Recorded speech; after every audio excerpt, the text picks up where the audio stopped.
자, 이번 시간은 두 번째 시간인데요. 이런 이야기 하시죠. 야, 나라에서 강제로 보상하면서 세금으로 다 가져가면 뭐 먹고 타냐? 다 세금 내는 거냐? 자, 그거 한번 알아보죠. 자, 보상금에도 세금이 없는 보상금이 있습니다. 세금을 부과하지 않는 보상금이 있고, 세금이 있는 보상금이 있죠.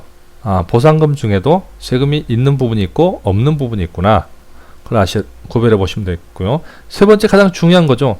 야, 도대체 내가 감면을 받으려면 어떤 감면이 있고 어떤 요건이 되면 얼마만큼 줄여드냐. 이게 가장 중요하다는 거죠.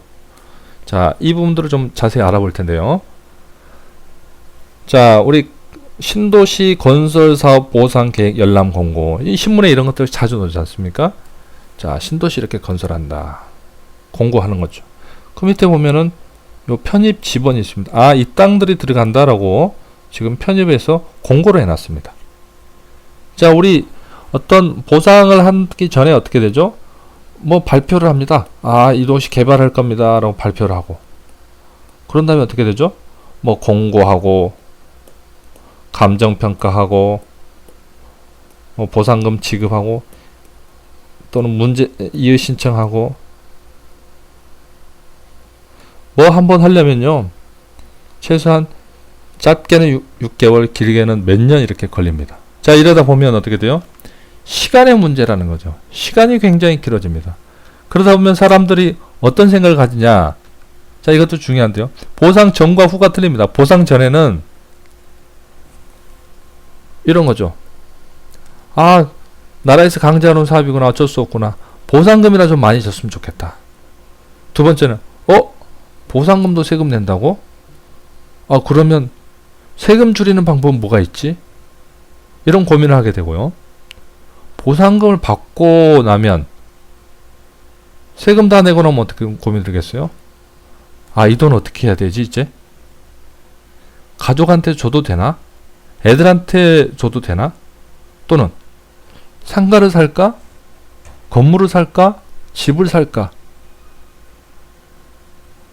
또 다시 땅을 사야 된다면 대토라 그러는데 감면을 받을 수 있는 요건도 있다고 하던데.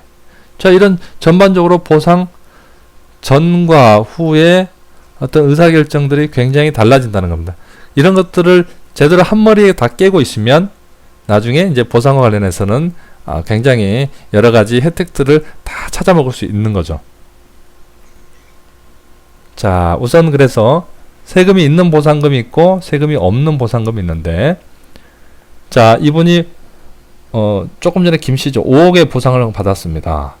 자, 그런데 5억 가지고 세금 내면 좀 많을 것 같지 않습니까? 5억에서 세금을 부과하지 않는 어떤 금액이 있는지 한번 찾아보죠. 자, 첫 번째 지금 영농 손실 보상금입니다. 여기에 이 할아버지는 하우스를 가지고 무슨 농작물을 재배했어요. 그래서 영농을 못해서 손실 보상금 5천만 원 받았습니다. 이건 세금 부과하지 않습니다.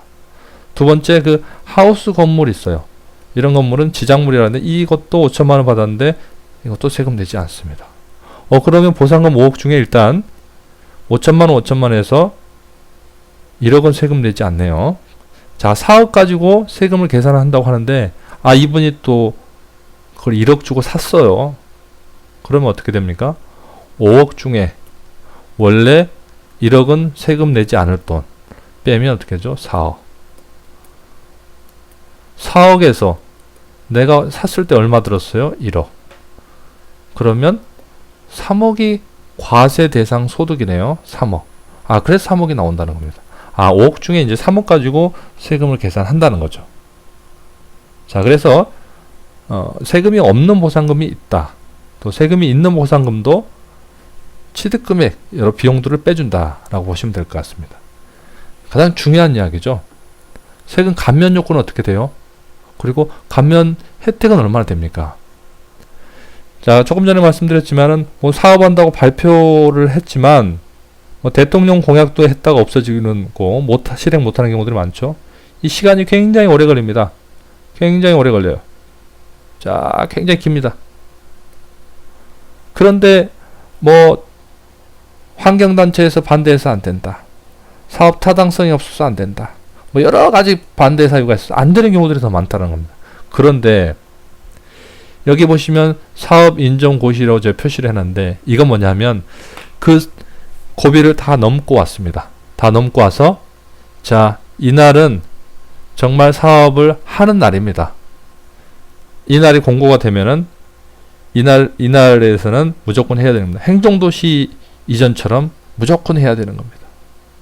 자, 이날이 사업 인정 고시인데 이건 다 고시하도록 되어 있습니다. 고시하도록 되어 있어요. 자, 이날 기준으로 2년 전에 취득한 사람, 2년 전에 취득한 사람은 어떻게 돼요? 감면 혜택을 주겠다는 겁니다. 자, 사업을 하겠다라고 이미 고시가 몇 달 전, 이렇게 1년 전, 이런 사람들은 어떻게 돼요? 다 그 개발 정보를 듣고 와서 땅을 산 사람이다. 이런 사람들한테는 혜택을 주지 말자. 즉, 사업 인정이라고 확실히 고시되기 전, 2년 전에 취득한 사람들은 그런 내용들에 확정성이 없이 구입한 사람이다. 자, 그럼 가장 중요한 게 뭡니까? 사업 인정 고시일이 언제입니까? 그 전 2년 전에 취득했나요? 그 요건이 된다는 겁니다. 자, 사업 인정 고시는 어디서 알 수 있나요? 다 고시를 하도록 되어 있습니다. 누구나 알 수 있어요. 해당 주체에다 전화를 해보면 알 수 있습니다. 인정 고시일이 언제입니다. 자, 그럼 인정 고시를 내가 전에 샀어요. 그럼 어떤 혜택이 있다는 겁니까? 인정 고시 전에는 2년 전이니까 세금을 깎아주는 혜택이 있다는 거죠. 자, 요건이 됐다. 그러면 깎아준다는 겁니다. 첫 번째는 현금으로 받았을 때 깎아주는 게 있고 채권으로 받았을 때 깎아주는 거 있다는 겁니다. 자, 현금은 그냥 현금 주는 거니까 깎아주는 거고, 여기 채권은 뭐냐면 나라도 어려우니 바로 현금으로 찾아가지 마시고 이자 받는 채권으로 가져가면 좀 할인해 주겠습니다 라는 건데, 현금보다는 채권 할인율이 높죠.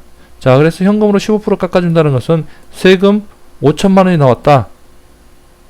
그러면 5525 250 1250만 원 750만 원 깎아주겠다는 이야기입니다. 750만 원 5천만 원 중에 750만 원 깎아주겠다는 겁니다. 채권으로 받으면 20%, 채권 중에 좀 긴 거로 가면 30%, 40% 깎아준다는 이야기입니다. 그러네요. 자, 요건을 맞추는 게 중요하고, 요건이 됐으면 현금과 채권에 따라서 보상 비율이 감면 혜택이 떨어진다. 그런데 대부분 현금으로 보상을 하죠. 현금 원칙. 자, 돈으로 준 게 제일 좋습니다. 바로바로 쓸 수도 있고 다른 걸 살 수도 있고. 자, 그래서 현금으로 받으면 15% 감면을 받는다. 이렇게 보시면 될 것 같습니다.